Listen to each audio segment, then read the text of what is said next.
Hello guys and welcome to wrestling eternity. और स्वागत है दोस्तों आप लोगों का the brand new series Monday night wars. और फाइनली मैंने कहा था रेसलिंग इटर्निटी में कुछ बड़ा करने की सोच रहा हूँ और मैं लेके आ रहा हूँ आप लोग के लिए मंडे नाइट वॉर्स और रेसलिंग इटर्निटी। तो यार 1990s का टाइम ऐसा था कि हर कोई बंदा वो ये कहता था 1990s का टाइम बेस्ट टाइम है to be a wrestling fan. Definitely एक काफ़ी बेस्ट टाइम था क्योंकि जो उस टाइम की दो टॉप कंपनीज थी, एक थी WWE जो कि हमारे विंस मैकमैन चलाते थे और दूसरी थी WCW जो कि टेड टर्नर चलाते थे, मतलब वो ओनर थे। दोनों ही कंपनीज आपस में ब्रॉल कर रहे थे, लड़ाई कर रहे थे to become the number one. और ये ब्रॉल सिर्फ ऐसी नहीं थी गाइस कि कंपटीशन इतना नहीं था किसी एक दूसरे को हराना है। ये कंपटीशन ऐसा था कि भाई इस कंपटीशन से सिर्फ कोई एक ही निकल सकता है और जो हारेगा वो भाई से उसका बिजनेस, उसकी कंपनी सिर्फ वो मतलब हारेगा नहीं, वो सब बंद हो जाएगा, मतलब वो सब हार जाएगा और that company is going to be shut. और 10 साल तक चलने वाली है मंडे नाइट वॉर्स। और फाइनली हम लोग को पता चला that who is the real king, who is the boss. और WCW और WWE की एक हीटेड राइवलरी है द मंडे नाइट वॉर्स। और मैं आपको बता दूं कि 20 एपिसोड होने वाले हैं और 20 के 20 एपिसोड हम आपको कवर करेंगे। तो यार करना क्या है, तुरंत जाकर के चैनल को सब्सक्राइब कर लो, वीडियो को लाइक करना मत भूलना, नोटिफिकेशन बेल को दबा दो और वीडियो को भर भर के शेयर करो अपने दोस्तों से, क्योंकि भाई nobody wants to miss Monday night wars. तो यार अब ये वॉर कैसे हुई, क्या हुई, अब हम लोग बात करने वाले हैं। तो यार हम लोगों को सबसे पहले देखा जाता है कि 1980s का टाइम था और WWF उस टाइम की काफ़ी बड़ी कंपनी, जो कि WWE हमारी सबसे बड़ी कंपनी है और वो मतलब एक से अपने आप को काफ़ी वेल नोन और काफ़ी स्टैब्लिश कर चुकी थी। तो यार यहीं से शुरू होती है हमारी Monday night Wars. 1980s time पे उन्होंने जब अपने आप को स्टैब्लिश कर लिया था, Andre the giant, Hulk Hogan जैसे बड़े बड़े बंदे, और हल्क होगन तो इतने बड़े टॉप स्टार हो गए थे, वही सेंटर ऑफ अट्रैक्शन थे। जॉन सीना का कहना था कि मतलब हल्क होगन ने रेसलिंग को एक तरीके से ग्लोबल लेवल पे लेकर गया। और हल्क होगन के बारे में क्लियरली ये बात थी कि यार वो सेंटर ऑफ अट्रैक्शन है, लोग हल्का मेनिया के लिए पागल हैं और मतलब हर चीज़ के centre of attraction is Hulk Hogan. और उस टाइम जो केबल टीवी थी वो चीज़ आ रही थी, वो लोगों को मतलब पता चलने वाला था और एक तरीके से काफ़ी अच्छे तरीके से मतलब एक तरीके से इंटरेक्शन हो सकता था और लोग बहुत ही आसानी से आप जान सकते थे कि भाई प्रो रेसलिंग क्या होती है, रेसलिंग क्या होती है, ये कैसे क्या चलता है। और यहाँ पे विंस मैकमैन की वाइफ लिंडा मैकमैन बताते हैं कि विंस मैकमैन एक मिशन पे थे, उनको अच्छे से पता था कि उनको अपनी कंपनी को कैसे ग्रो करना है, क्या करना है। और विंस मैकमैन के ड्रीम था कि वो USA नेटवर्क और TBS, जो कि उस टाइम पे काफ़ी ज़्यादा काफ़ी पॉपुलरली और काफ़ी जल्दी ग्रो होने वाला नेटवर्क था, उस पर विंस मैकमैन अपनी शोज़ को लाना चाहते थे, अपने मतलब शोज़ को एक लेवल पे लेकर जाना चाहते थे और इसी मिशन पर विंस मैकमैन हमारे लगे हुए थे। तो विंस मैकमैन मतलब अपनी कंपनी को एयर कर रहे थे TBS नेटवर्क पे, जो कि टर्नर ब्रॉडकास्टिंग सर्विसेज थी, मीडिया थी उस टाइम। और मतलब विंस मैकमैन और टर्नर के बीच कुछ टाइम तक तो चीज़ें सही चली, लेकिन जब out of a sudden Vince McMahon ने सोचा कि अब उनको अपने शो को TBS पे भी और USA नेटवर्क दोनों पे लाना है, तो इस चीज़ से TBS खुश नहीं थी, जिसकी वजह से यहाँ पे एक म्यूचुअल सेपरेशन हुआ दोनों ही बंदों के बीच। और फाइनली विंस मैकमैन ने कहा कि यार अगर ये बंदा मेरे साथ बिजनेस करने में इंटरेस्टेड नहीं है तो मैं भी इंटरेस्टेड नहीं हूँ। विंस मैकमैन ने उनके साथ डील को वहीं रोक दिया और काइंड ऑफ वही हिंट था कि यहाँ पे दोनों ही बंदों के बीच कुछ प्रॉब्लम्स हैं, कुछ चीज़ें हैं और ये दोनों एक दूसरे से खुश नहीं हैं गाइस। लेकिन यार इस चीज़ से खुश ना हो करके मतलब टेड टर्नर ने तो उस टाइम सोचा कि उन्होंने NWA का कंटेंट अपने उस पर लाना शुरू कर दिया, लेकिन यार उससे कोई खासा फर्क नहीं पड़ रहा था। WWE का बिजनेस ग्रो होता चला रहा था, कंपनी बड़े ऊंचाइयों पे चली आई थी। विंस मैकमैन रेसलमेनिया को ले आए थे और मतलब उन्होंने एक तरीके से रेसलमेनिया को एक ऐसे एनुअल इवेंट बना दिया था जहाँ पे वो फैन सेलिब्रिटी सब लाते थे और मतलब अमेरिका के लोगों के लिए एक मस्ट वॉच इवेंट बन गया था। रेसलमेनिया 3 ने वर्ल्ड रिकॉर्ड बना दिया था, हिस्ट्री बना दिया था और डेफिनेटली NWA इस चीज़ से मतलब कोप अप नहीं कर पाई थी, इस कॉम्पिटिशन को फेस नहीं कर पाए थे। और फाइनली उसको परचेज कर लिया हमारे टेड टर्नर ने और उन्होंने उनको रीनेम कर दिया by the name WCW, that is world championship wrestling. और WCW बनाने के बाद टेड टर्नर विंस मैकमैन को कॉल करता हूँ, बोलते हैं कि अब मैं भी मतलब रेसलिंग के बिजनेस में आ चुका हूँ। विंस मैकमैन हंस के बोलते हैं कि देखो रेसलिंग बिजनेस में तुम हो बट स्टिल हम लोग सेम बिजनेस में नहीं है, क्योंकि मैं एंटरटेनमेंट के बिजनेस पे हो और तुम रेसलिंग के बिजनेस पे हो।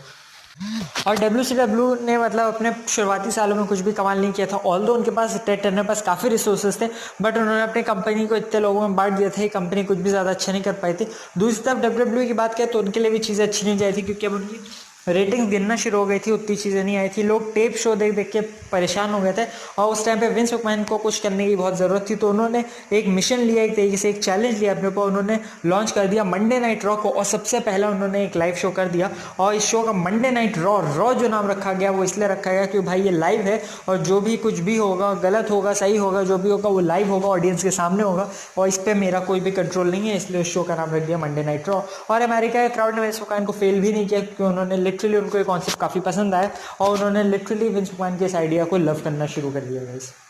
अब ऑडियंस के सामने मतलब सुपरस्टार्स काफ़ी अच्छे से परफॉर्म कर पाए थे, तो विंस मैकमैन ने भी सोचा कि अब क्यों ना वो यंग सुपरस्टार्स पे ध्यान दे और उनको मतलब बनाना शुरू करें। और इस टाइम पे जो हल्क होगन जैसे सुपरस्टार्स थे वो कंपनी के साथ मतलब डील नहीं कर पाए थे, कोप अप नहीं कर पाए थे, क्योंकि उनको मतलब जो वो सेंटर ऑफ अट्रैक्शन देखते हैं कि वो चीज़ उनकी कम हो गई थी। हल्क होगन ने विंस मैकमैन से कहा कि देखो मैं कभी भी तुम्हारे अगेंस्ट कम्पीट नहीं करने वाला, और फाइनली हल्क होगन इस चीज़ पे आ गए थे कि वो अब कंपनी छोड़ देंगे और फाइनली उन्होंने 1993 में जाकर के कंपनी को छोड़ भी दिया। और इस टाइम पे जो WWE लेकर के आई थी एक तरीके से हल्क होगन का रिप्लेसमेंट वो लेकर के आई थी in the form of Lex लूगर।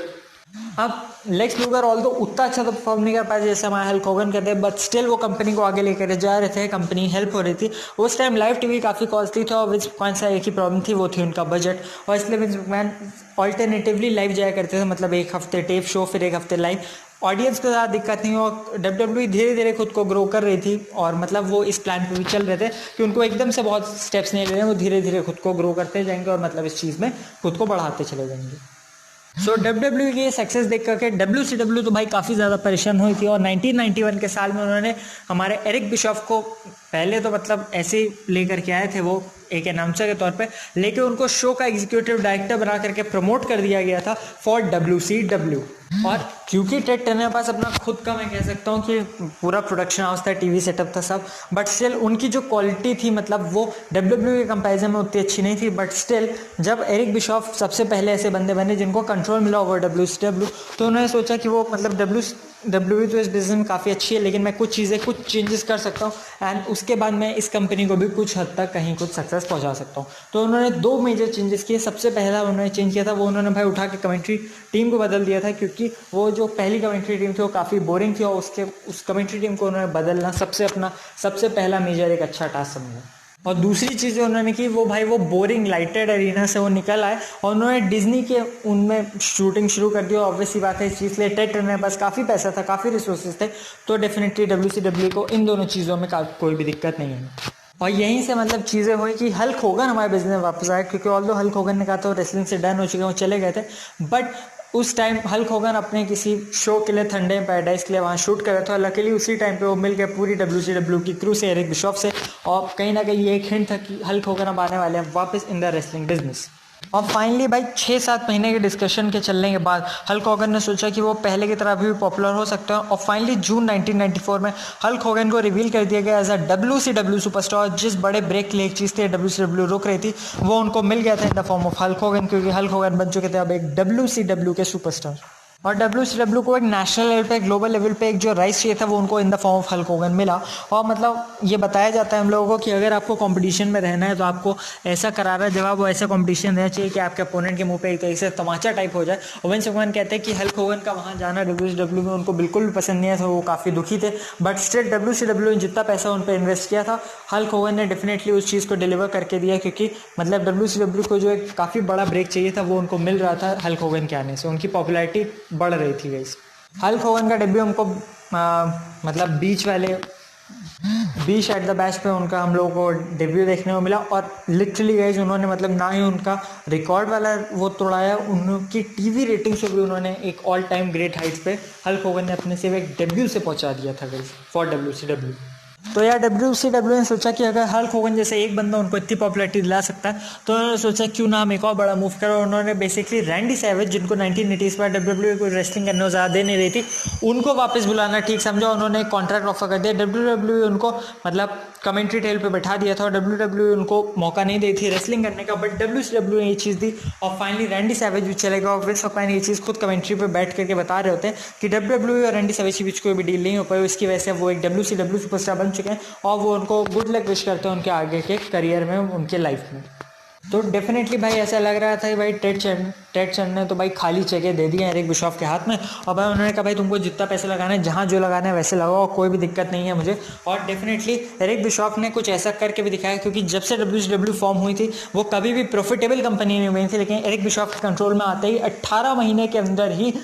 WCW एक प्रॉफिटेबल कंपनी बन चुकी थी गाइस, जो कि मतलब काफ़ी बड़ी बात थी WCW के लिए। और 1980s के 2 बड़े सुपरस्टार दोनों ही अब आ चुके थे हमारे WCW में। और दूसरी तरफ वहीं डब्ल्यूडब्ल्यू की बात करें तो यार विंस मैकमैन अपने मिशन पे जारी थे। वो यंग सुपरस्टार्स को पुश कर रहे थे। शॉन माइकल्स एचबीके मतलब शॉन माइकल्स एचबीके मतलब ब्रेट हिटमैन हार्ट ये सब इन सब को पुश कर रहे थे। वो यंग टैलेंट्स को बना रहे थे और उनको डब्ल्यूसीडब्ल्यू के इस मूव से फर्क नहीं पड़ रहा था। और टेड टर्नर एरिक बिशॉफ से पूछते हैं भाई हमको क्या करने की जरूरत है कि डब्ल्यूडब्ल्यू हमको इसका इग्नोर कर रही है। और एरिक बिशॉफ कहते हैं हमको सिर्फ एक चीज़ करने की जरूरत है, I want prime time. I want prime time मतलब उन्होंने कहा मुझे सबसे बेस्ट टाइम चाहिए अपने शो को लाइव एयर कराने का जिसमें हम रेटिंग पे पक्का जीतेंगे, just like Monday night raw. और यार टेड टर्नर ने जवाब क्या दिया, उन्होंने बोला कि मैं तुमको टीएनटी जो कि उस टाइम का सबसे बड़ा वो था, टीएनटी पे टॉप रेटेड शोज आते थे, उन्होंने कहा मैं 2 घंटे तुमको देने को तैयार हूँ ऑन टीएनटी नेटवर्क और तुमको सेम तुम हेड टू हेड कम्पीट कर सकते हो on Monday nights with Raw. और यार टीएनटी के नेटवर्क पे आना डब्ल्यूडब्ल्यू काफ़ी बड़ी बात है। एरिक बिशॉफ खुद कहते हैं उनको बिलीव नहीं हुआ था कि उनको ये मौका मिलेगा और उनको ये मौका मिल गया। और 2 घंटे का शो और कुछ टाइम बाद ही इस डील के डब्ल्यूसीडब्ल्यू ऑफिशियली ये बात बोल दी थी कि वो अपना खुद का शो ला रहे हैं जो कि होने वाला है मंडे नाइट रॉ और जो मंडे नाइट्स पे ही कम्पीट करने वाला है अगेंस्ट रॉ। और इस चीज़ के बारे में जब एरिक बिशॉफ पूछते हैं टेड टर्नर से और टेड टर्नर कहते हैं देखो भाई मुझे seriously head to head compete करना है विद विंस मैकमैन और इसके लिए मुझे कुछ भी करना पड़े, I am ready to do it. अब ये टाइम भाई क्लियरली ऐसा आ गया था कि मतलब रेसलिंग का कंटेंट इतना ज़्यादा हो गया था कि फैंस कंज्यूम नहीं कर पाए थे। फैंस स्प्लिट हो गए थे डब्ल्यूडब्ल्यू डब्ल्यूसीडब्ल्यू में। और ये चीज़ विंस मैकमैन कहते हैं उनको ये डिसीजन थोड़ा स्टूपिड लगा था कि यार ये हमसे हेड टू हेड आए कम्पीट कर रहे हैं, लेकिन वो समझ गए थे इसका मेन रीज़न यही है कि वे टेड टर्नर हराना चाहते हैं विंस मैकमैन को। और उन्होंने एरिक बिशॉफ को दिया 6 महीने टाइम कि मैं तुमको 6 महीने टाइम दे रहा हूँ, तुम खुद को प्रूव करके दो, दिखाओ कि तुम क्या कर सकते हो। और डेफिनेटली मतलब ऑडियंस के लिए भी काफ़ी दिक्कत हो गई थी क्योंकि भाई रेसलिंग का कंटेंट इतना ज़्यादा हो गया था, वो समझ नहीं पाते कि भाई वो डब्ल्यूडब्ल्यू मतलब मंडे नाइट रॉ देखें कि मंडे नाइट रॉ देखें या वो डब्ल्यूसीडब्ल्यू पे स्विच हो जाए। भाई कह सकते हैं कि डब्ल्यूडब्ल्यू के लिए उस टाइम काफ़ी अच्छा था क्योंकि मतलब लेक्स लूगर जो कि इस टाइम डब्ल्यूडब्ल्यू के एक तरीके से टॉप गाय थे, उन्होंने टॉप गाय बना दिया था उनको। वो स्टिंग के काफ़ी अच्छे दोस्त थे और स्टिंग थे हमारे डब्ल्यूसीडब्ल्यू में। और बेसिकली लेक्स लूगर की मीटिंग एरिक बिशॉफ से स्टिंग ने सेट की और एरिक बिशॉफ भी कहते हैं भाई देखो मैं तुम्हारा कोई ऐसा फ़ैन नहीं हूँ बट स्टिल मैं तुमको $1 लाख की एक डील देने वाला हूँ, लेकिन हम इस डील को तभी कर सकते हैं जब तुम इस चीज़ को चुप रखो, तुम किसी को भी ना बताओ। और भाई उनकी डील खत्म हो रही थी संडे को और मंडे को होने वाला था डब्ल्यूसीडब्ल्यू के नाइट्रो का लॉन्च। तो सितंबर 4 1994 में सबसे पहली बार मंडे नाइट मतलब मंडे पे नाइट्रो आ गई थी। और मतलब उन्होंने खुद को एक पब्लिक मॉल से एयर किया और उनका वो प्रोडक्शन क्वालिटी वो सब चीज़ देख करके विंस मैकमैन ने क्लियरली वो समझ गए थे हाँ यार अब ये लोग हेड टू हेड कॉम्पिटिशन में आ गया और लिटरली अब कॉम्पिटिशन स्टार्ट हो चुका है और this is the beginning of the war. और क्लियरली भाई डब्ल्यूडब्ल्यू इस टाइम ऑल्टरनेट वीक्स पे लाइव जाया करती है, लेकिन जिस मंडे को नाइट्रो का लॉन्च हुआ था उस मतलब डब्ल्यूडब्ल्यू का रॉ का कोई भी एपिसोड नहीं था मंडे को, ना ही टेप ना ही लाइव हम कह सकते हैं। और भाई उस दिन तो मतलब धमाल मच गया क्योंकि मतलब लेक्स लूगर जैसा बंदा चलता चला आ रहा है मॉल के अंदर और वो आ करके हल्क होगन को कन्फ्रंट कर रहा है। और जब वो आए सब लोग वॉज ओ माई गॉड और मतलब सब लोग ये कह रहे थे कि यार ये डब्ल्यूडब्ल्यू की तरफ से उनके एंड से कितना बड़ा एक मतलब कह सकते हैं गलत मूव था कि भाई तुम्हारा इतना बड़ा टॉप स्टार और उसका कॉन्ट्रैक्ट खत्म हो रहा है और तुमको पता ही नहीं है कि उसका कॉन्ट्रैक्ट खत्म हो रहा है। और डब्ल्यूसीडब्ल्यू ने काफ़ी बड़ा तीर मार दिया था और डब्ल्यूडब्ल्यू के लिए काफ़ी ज़्यादा एम्बैरेसिंग मूवमेंट थी। लेक्स लूगर हमको ये चीज़ पोस्ट इंटरव्यू में बताते हैं कि ऑल्दो उन्होंने ये सीखा है कि उनको मतलब कभी भी अगर छोड़ना चाहिए कुछ करना चाहिए तो एक नोटिस दे करके करना चाहिए और सब चीज़ इन्फॉर्म करके करनी चाहिए। बट एरिक बिशॉफ ने उनको ये कहा था कि इस चीज़ का कोई भी फ़ायदा नहीं होने वाला अगर तुम इस चीज़ को सीक्रेट ना रख पाओ। तो भाई डब्ल्यूसीडब्ल्यू ने तो अपने डेब्यू में ही झंडे गाड़ दिए कि 2.5 मिलियन की जो रिकॉर्ड बुक्स में लिख दिया गया था, इतनी गजब की उन्होंने मतलब एक तरीके से व्यूअरशिप लेकर के आ गए थे वो अपने डेब्यू एपिसोड पे ही। तो नेक्स्ट वीक ऐसा पहली बार होने वाला था जब डब्ल्यूडब्ल्यू और डब्ल्यूसीडब्ल्यू पहली बार हेड टू हेड जाने वाली थी और जो नेक्स्ट वीक की रॉ थी वो लाइव भी होने वाली थी, टेप्ड होने वाली थी। तो डब्ल्यूसीडब्ल्यू ने काफ़ी डर्टी पॉलिटिक्स कह सकते हैं, एक चीप मूव सोचा। उन्होंने कहा कि भाई जब भी रॉ लाइव नहीं हुआ करेगी मतलब टेप्ड हुआ करेगी, हम रॉ के रिजल्ट्स को लीक कर दिया करेंगे हमारे शो पे कि भाई कोई बंदा रॉ देखने ही ना जाओ, सब डब्ल्यूसीडब्ल्यू पे टिके रहे। और ये चीज़ काफ़ी विंस मैकमैन इस चीज़ काफ़ी क्रिटिसाइज़ करते हैं। उन्होंने कहा कि ये चीज़ काफ़ी गंदी है और इस चीज़ से ये समझ में आता है कि डब्ल्यूसीडब्ल्यू को सिर्फ अपने मतलब फ़ायदे से अपने प्रॉफिट से ही मतलब था, वो डब्ल्यूई का ख़राब करना चाहते थे और उनको मतलब बिगाड़ना चाहते थे। और एरिक बिशॉफ इसलिए करते क्या थे मतलब वो 3 मिनट पहले अगर 9 बजे रॉ लाइव होनी है तो वो 3 मिनट पहले 8:57 पे ही चले जाते थे और वो सारे रिजल्ट्स लीक कर देते थे अपने डब्ल्यूसीडब्ल्यू के शो पे, जो कि काफ़ी एक डर्टी मूव था। और एक चीज़ से मैं कह सकता हूँ ये एक रियल लाइफ हेट हो गई थी टेड टर्नर और विंस मैकमैन के बीच। और इसी की वजह से ये दोनों बंदे काफ़ी एग्रेसिवली एक दूसरे से कम्पीट कर रहे थे इन मंडे नाइट वॉर्स। और यही एक रीज़न था कि क्यों फैंस ट्यून इन कर रहे थे हर हफ्ते देखने के लिए इन रेसलिंग शोज़ को। अब कुछ टाइम तक तो यार मतलब कह सकता हूँ कि दोनों ही शोज़ की रेटिंग्स ऑलमोस्ट बराबर रह रही थी, ये नहीं कह सकते हैं कोई बहुत ज़्यादा था या कोई बहुत गलत था। लेकिन WCW अपना एक और मूव लेकर के आई जो कि थी हमारी मधुसा, मतलब उनको मधुसा के नाम से जाना जाता था इन WCW, और वो आई थी और मतलब एक काफ़ी गंदा एक चीप मूव था WCW का, क्योंकि वो आई और उन्होंने आकर के अपनी WWE की वुमेंस चैंपियनशिप को एक डस्टबिन के अंदर फेंक दिया, और उन्होंने आकर के WWE की वुमेन्स चैंपियनशिप को डस्टबिन में फेंक दिया, जो कि काफ़ी ज़्यादा डिसरिस्पेक्टिंग मूव था। और अभी तक सारे शॉट्स WCW ले रही थी, WWE शांति कुछ कह नहीं रही थी, लेकिन कह सकते हैं WWE अपना पहला बड़ा मूव लिया जब वो हल्क हॉगन को मतलब मॉक करने लग गए थे, मतलब जोक्स हो रहे थे, टेड टर्नर के भी मॉक्स हो रहे थे, और डेफिनेटली WWE ऐसे दिखा रही थी कि WCW कुछ नहीं कर रही है, बस WWE की उठा करके कॉपी कर दे रही है। ये एक ऐसा टाइम था कि यार वॉर शुरू हो गई थी और डेफिनेटली लोगों को समझ में आ गया था कि भाई यहाँ पे दो बंदे आपस में एकदम ब्रूटली लड़ रहे हैं, एक है हमारे विंस मैकमैन, दूसरे हमारे टेड टर्नर, और इस बंदे मतलब जो भी इसको हारता, मैं आपको फिर कह रहा हूँ, वो बिजनेस से ही बाहर चला जाता है। तो आप समझ सकते हैं कि ये वॉर कितनी बड़ी है, और इसलिए कोई भी रेसलिंग फैन अपने आप को नहीं रोक सकता है to be a wrestling fan at that time. और गाइज ये था पहला episode the war begins Monday night wars का। उम्मीद है आपको ये वीडियो पसंद आए, प्लीज़ लाइक कर दीजिए, चैनल को सब्सक्राइब कर लीजिए, कमेंट सेक्शन आप लोगों को खुला है, कमेंट्स भर सकते हैं आप, और वीडियो को शेयर करना मत भूलिएगा। And thank you guys. और पहले एपिसोड को द वॉर बिगिंस को हम लोग यहीं से ख़त्म कर रहे हैं। अभी तो बस सीरीज शुरू हुई है, काफ़ी कुछ बचा है इसमें, so stay tune on wrestling eternity.